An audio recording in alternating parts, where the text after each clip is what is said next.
you, because for the third time it seems that it was reported that the two American destroyers tried to enter the Persian Gulf without Iran's permission.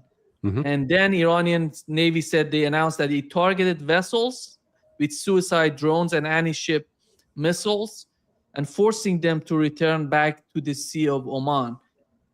And then we had Sandcom coming and just denying what has happened. Then the Iranian came and published this video. They said that we use these missiles. They don't show, the location, and we don't know what has happened. But is this sort of behavior going to continue in the Persian Gulf? Well, so that video is from about 2 days ago, right? Yeah. Yeah, Yeah. yeah. So no, I think we're seeing, there there has been a strange turn of events since a week ago today. So, or a week ago yesterday.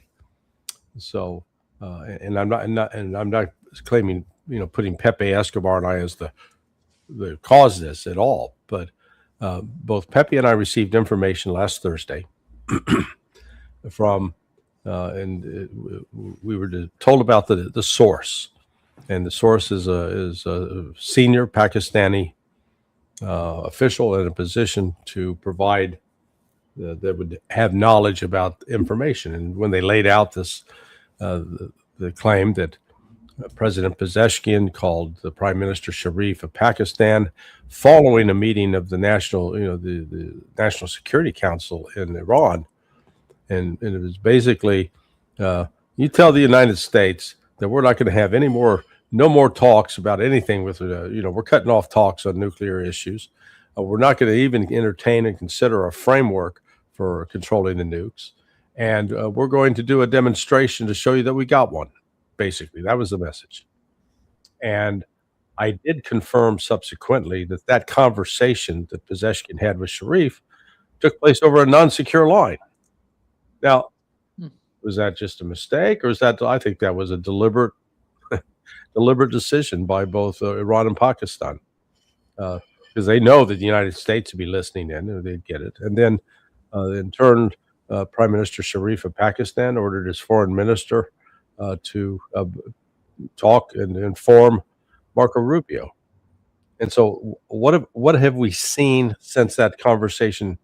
I'd say allegedly took place, except Robert Barnes, who was former Trump lawyer, and he's got White House sources. He confirmed that, in fact, that the message that Pezeshkian said that he gave to the Sharif in Pakistan was, in fact, delivered to Marco Rubio. So the U.S. got that message. Now, then that raises the question: well, are they serious? Are they what?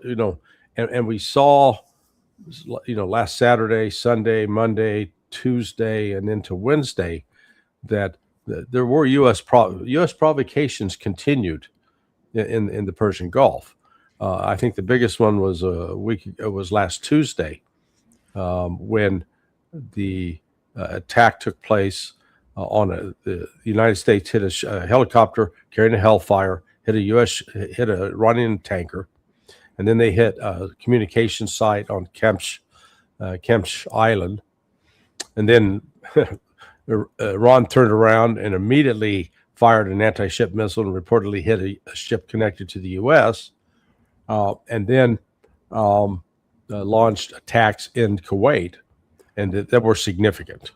Because it's amazing what they do with AI, because they put out a video claiming there was an Iranian drone that hit the air terminal at the international airport. Except it shows it's broad daylight when this drone's flying in and hitting it. This all took place in the dark, for God's sake. Okay? I mean, if you're going to do the AI stuff, at least be smart about it. Don't be a bunch of dumbasses.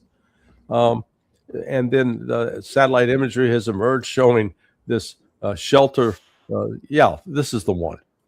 The attack took place in the dark, but so they create this AI image to claim, oh no, this was Iran. The drone shelter at the air base that the United States is using was obliterated. In the good old-fashioned, uh, term, it was just a hole in the ground after they got done. And then since then, crickets, nothing. Okay, so why is the United States now standing down? So I believe, well, it's not what I believe. But based upon what the source said, the Pakistanis believe that Iran was serious about this, and they convey that to the United States. And apparently, Donald Trump and some of the people around him believe it. And the Pakistanis believe that they're going to succeed in getting a meeting in Islamabad between Trump and Pezeshkian. Which, if they pull that off, I mean, it will be remarkable. Now, this isn't Pakistan doing this on its own. It's doing it at the sort of the behest and support of China and Russia to a lesser extent. So, this is a broad effort to try. Why would China care? China wants to get the Strait of Hormuz back open and get everything commerce back online, because it is also hurting the Chinese economy. Not as bad as it's hurting the rest of the world, but I think China understands if the rest of the world goes into depression, then all of a sudden they're not buying goods from China. So, China's got a clear interest in helping get this settled. So, we're in an unusual time, but what we're seeing is a clear shift in how Donald Trump is talking about Iran, and now we're even carrying out military operations, even minor provocations. They've cut back on that so far in the last 24 hours. So, hey, I've laid it out, folks. Draw your own conclusion. I'm not going to tell you what to believe.